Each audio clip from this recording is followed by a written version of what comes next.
Salut, bienvenue sur ABA. Aujourd'hui, je vais vous parler de Frame.io très brièvement. Je vais vous expliquer pourquoi j'apprécie l'outil et je vais vous parler un petit peu du pricing aussi, de l'offre que j'ai choisie et je vais vous montrer à l'intérieur de l'outil concrètement comment ça fonctionne et pourquoi est-ce qu'il est très utile dans mon quotidien, dans mon business. Alors, on est parti dans le vif du sujet. On est sur la page de Frame.io.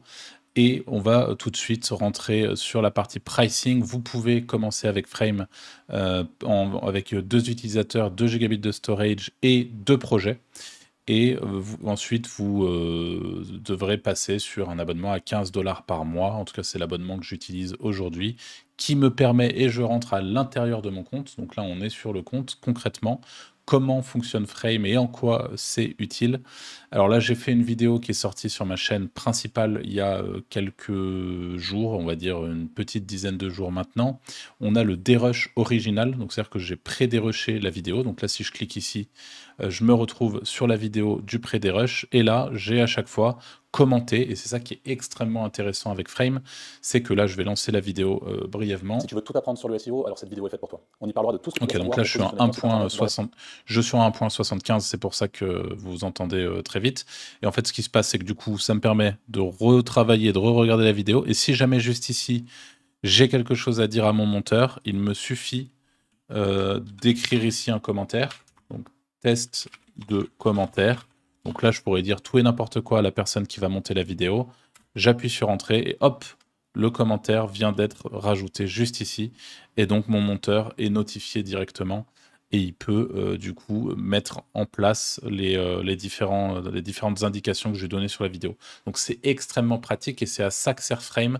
C'est justement de pouvoir indiquer des choses directement à votre monteur et de pouvoir avoir un échange très efficace avec la personne qui gère votre montage vidéo. Et personnellement, alors je sais qu'il y a pas mal de monteurs vidéo qui proposent directement à leurs clients de passer par Frame. C'était pas le cas c'était pas le cas du mien, donc je lui ai demandé. Enfin, j'ai tout simplement pris Frame et je lui ai proposé qu'on le fasse comme ça. Et je peux aussi, paraît-il, écrire, faire des dessins sur la vidéo. Donc là, je pourrais faire des flèches.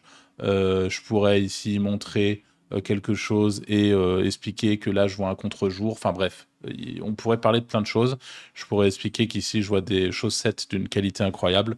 Je pourrais vraiment aller dans le détail grâce à cette petite fonctionnalité. Donc ça aussi, c'est plutôt pratique. Là, je peux revenir et effacer tout ce que je viens de faire, tout simplement. Donc voilà, pour cet outil, je le trouve globalement très cool. Alors, je vais vous montrer un petit peu ce qu'on peut faire aussi. Là, si je reviens dans mon fichier original, donc là, il est partagé encore une fois avec mon monteur, je le rappelle. Et juste ici, dans fichier annexe, j'ai pu lui ajouter, donc j'ai créé un nouveau dossier dans lequel j'ai moi-même ajouté toutes les images qui étaient importantes à mon sens à rajouter au montage. J'étais sur une vidéo qui était assez importante, donc j'ai vraiment pris le temps d'inclure chaque élément de montage. Juste ici, par exemple, on a une image que j'ai générée avec Midjourney, que j'ai rajoutée dans le dossier. Et de cette manière-là, parfois c'est des images, parfois c'est des vidéos, je les ai numérotées, etc. Et ce qui lui permet, avec le dérush original, vous voyez que j'avais sur le côté numéroté justement les différentes actions, donc la 13, 14, 15, et en fait c'était beaucoup plus simple pour le monteur de pouvoir gagner du temps et surtout de ne pas partir dans tous les sens. Toute ma demande était très structurée, voilà, et j'imagine qu'on peut encore aller beaucoup plus loin. Pareil, le placement de produit, j'ai décidé de m'en occuper moi-même. Donc, il y a une partie placement de produit où j'ai décidé de directement lui fournir la vidéo du placement de produit qu'il a intégré lui dans son montage. Donc là, je lui ai fait passer directement sur Frame aussi. Et ensuite, j'ai eu un premier retour vidéo juste ici, sur lequel je lui ai fait, je crois, 2 retours assez simples. Voilà, et au final, la version finale qui a été uploadée juste après, avec les quelques petites modifications. Donc ça permet d'avoir un espèce de retour en fonction, si j'ai encore des choses à demander, ça me permet d'avoir des retours. Donc Frame aujourd'hui, un super outil, l'un de mes outils de ma toolbox, pour être franc. Donc vous aurez le lien en description. Je pense très probablement que ça sera même pas un lien affilié parce que je viens de vérifier avant de tourner la vidéo, mais il n'y a pas d'affiliation en l'occurrence, peu importe. C'est l'objectif de cette chaîne, c'est de pouvoir un petit peu vous montrer des outils que j'utilise au quotidien. Donc si cette vidéo vous a été utile, n'hésitez pas à vous abonner et je m'assurerai de vous présenter des outils plutôt chouettes que j'utilise dans mon quotidien d'entrepreneur sur le web. Je vous dis à très vite pour une nouvelle vidéo.